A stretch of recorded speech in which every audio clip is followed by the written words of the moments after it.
Merci beaucoup Patrick pour ces précisions. En bref, nous vous avions parlé de ce père de famille qui avait agressé le maire de Vincennes en novembre dernier, faute d'avoir obtenu une place en crèche. Il a été condamné à 12 mois de prison avec sursis et 5 000 € de dommages et intérêts. 1,2 milliard d'euros sur 8 ans, c'est ce que va investir la SNCF pour rénover son réseau en Île-de-France. Après les grèves à répétition, notamment à Saint-Lazare qui avait excédé les usagers, la direction s'est engagée ce matin à améliorer la qualité du service avec un effort particulier pour la ligne D du RER. Alexandra Marie, Noé Salem. 2,6 millions de voyageurs par jour. Le réseau transilien est saturé et son matériel souvent inadapté sur certaines lignes, comme ici, à la gare Saint-Lazare, où 2 mois de perturbations ont entaché l'image de la SNCF.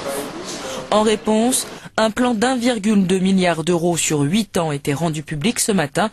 Objectif annoncé, rénovation totale du parc d'ici 2016. Ce qui s'est passé sur la banlieue Saint-Lazare a été une espèce de révélateur. Bon, les choses sont pas faciles, il n'y a pas de remède miracle, mais ce que je peux vous dire, c'est que tous les cheminots vont se mobiliser pour améliorer au quotidien le service rendu aux usagers. Et puis deuxièmement, je le rappelle, en aussi posant des questions de fond, parce que le système en Île-de-France est arrivé quelque part aux limites de l'exploitation.